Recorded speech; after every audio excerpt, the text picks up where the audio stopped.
Good afternoon and thanks for joining us on what will be a very cold week. Oh, yes, it oh will my be. gosh. I know, it's getting a little bit cold, but I love it. You know me, people. I love that Well, cold. you can go roll out in that snow. Well, here's the thing, David. Now, don't shame us with what we're about to say.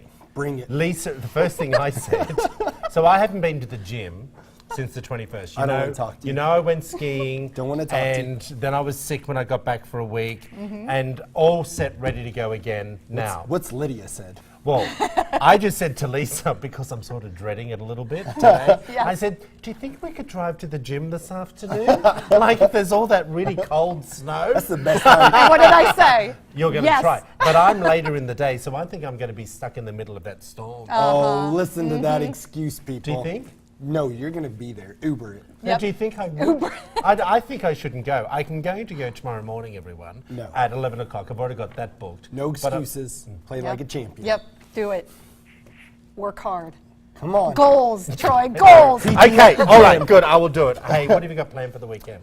You know, everything's kind of changed because I The love weather. snow, but it's the ice. Yes. That's what, you know, and Yeah. JC was saying we're like getting some ice, like 6 Yeah. inches. We'll be staying Yeah. home, I think. Ugh. Not we. I Yeah. mean, Well, right? I might, yeah, maybe Brandon and I will come over and party with TT this weekend. Oh, There. Hey. Watch out. all right, people. What are you doing? Well, we have a friend in from Las Vegas tonight. We were planning on going downtown to celebrate her Yeah. being here and just having fun. But now it's going to be iffy. I don't Yeah. know. I don't We know want what we're everyone gonna to be do. safe, and JC's going to give us another update in half an hour. We asked for her to stay back today and be live throughout the show in case anything's happening. You never know with the weather. But I wanted to ask you and bring up this conversation because this is me to a T, this next story. Okay, do you know what that means? Yeah, Me T to the T. TT. No, I didn't. Okay, Little play on so words. are you bored with your job? This is a book, Feel the Fear and Jump. Now, Wall Street capitalist Mike Lewis has a CV that will make your teeth grind and your gums bleed, people. A graduate of Dartmouth College in the US, he acquired a plum job on Wall Street with the venture capitalist Bain Capital, selling grandmothers for the usual Titanic salary, of course. But all the time, he harbored a secret ambition to be a professional squash player. Here's what's really interesting. This book tells you how to go to your dream job or dream passion. So what that means is jump off the bandwagon, people. Yeah. Let's just say I've been doing this for 25 years and I just sit in front of the teleprompter and I just wing it and I read it and I just do my job. Do you know what I mean? Yeah, like, right. there's no more chutzpah. Yeah. No, No there's passion. No more Yeah. passion there. Yeah, I Does was that make gonna- sense? It does, but I mean, that's not you. You're No, like- no, Right. no, I but was I'm like- just saying to you. Right. So what he's trying to teach everyone in this book, and I would love everyone, if we could just bring up that book again, if you wouldn't mind, Sam, just the name of the book again, and when to jump. Now, I want people to go onto Amazon and have a look at this. It really does give you some great advice. He has 4 key components on when to jump. Listen to the little voice in your head, everyone. Number 2 is to make a plan. Yes. Number 3, let yourself be lucky. Number 4 is don't look back. I love it. Wow, I love it too. Can I just say something to you, everyone? And I'm going to open up about this, and I haven't told anyone. Very few people know this about my life. In 2011, when I decided to come to America, when I came to America for a holiday in New York, I was in Barney's, okay, and I was buying something.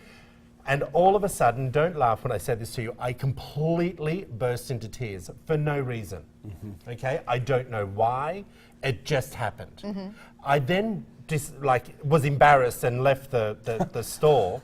And then as I'm walking back to the hotel on my holiday, I was trying to work out why was I crying.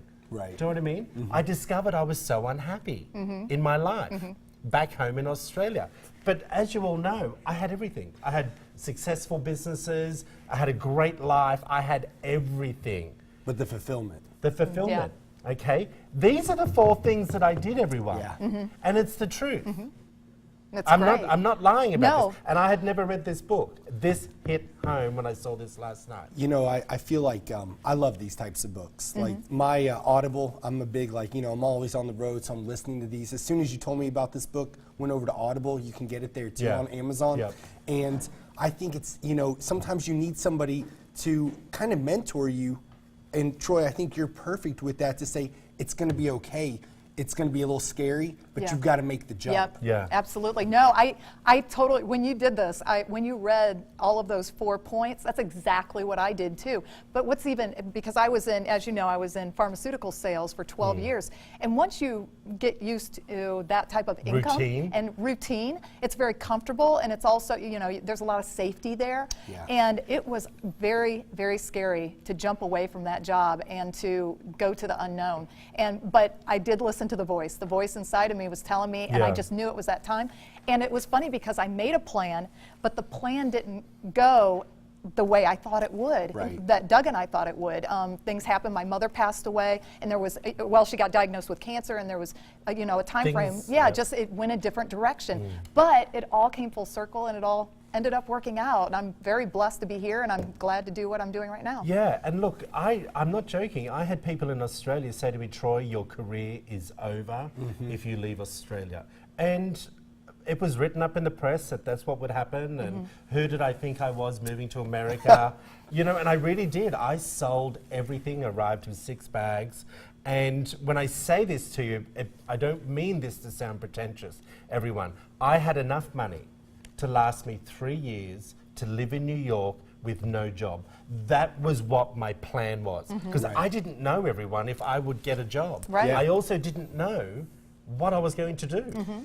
Well, Do you know what I mean? I think, And that was a slim budget, everyone. Yeah. Don't think it's $5,000 a week. But- Do you know what I mean? But To live you on. are such a go-getter, and I think that's what this book really pushes. Oh. Like you are aggressive. You've got to go after the world. You weren't sitting around for, well, I'll see what happens. You were making that plan, that vision. Yeah. And when you can visualize it, that's when you can really just go for I it. just wish I had the same when it came to my weight. Well, I just wish I could say no to Krispy Kreme or Chick-fil-A, say people. no. Just say Chick-fil-A, no. I wa- I that's a Make the hard one. plan, follow the book. Here's Yes. the book right here. It Follow tells you it. exactly I what to know. do. Guys, I want to, Sam, do me a favor. I know you're probably sick of me saying, bring up the book again for me if you wouldn't mind. I just want everyone, I really do believe if you feel that if you're in a rut, go and get this book. It's the guys. perfect time. It Just is. go and get it now. I'm not telling you to change your job this week. What I'm saying is read it and have a look. Yeah. Because you can find great reward Yeah. if you're prepared to step outside your comfort zone. Really I can. love it, and I can't Yep. wait to buy it myself. Anyway, Lisa, let's Yes. move along with this. We're All talking right. about slavery homework assignments. Yes. And slavery doesn't mean they're making you do too many assignments. This is a hot topic. It is. It What- is. tell us about it. A controversial classroom assignment is getting blowback on the internet. A Wisconsin private school asked her 4th grade class to do an assignment and to list 3 good reasons for slavery and 3 bad reasons for slavery. And it blew up completely on Yeah. the As internet. expected. Yes, Right. of course.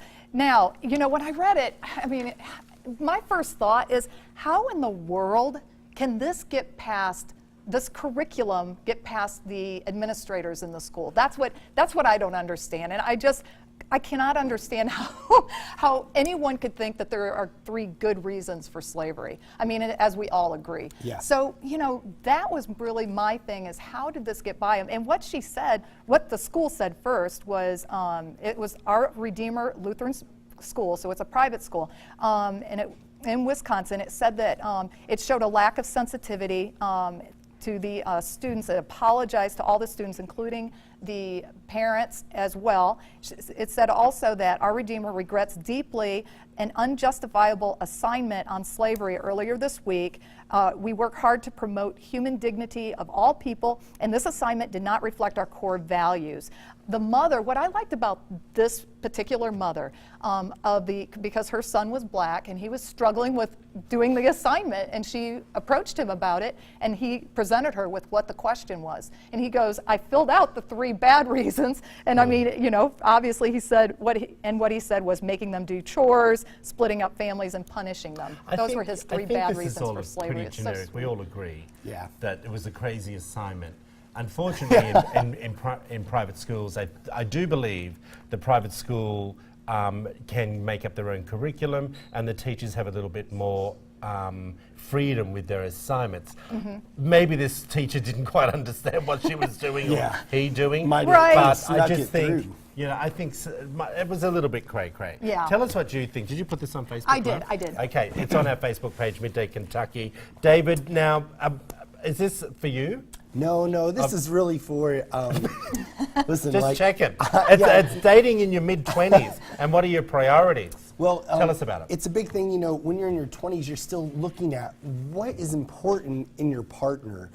Still learning about yourself, learning about what you want with your partner. So we brought up 5, priorities for dating to look at when you're in that, love triangle, I should say. In your Maybe mid-20s. not triangle. Yeah, because I was dating Brandy all throughout my 20s.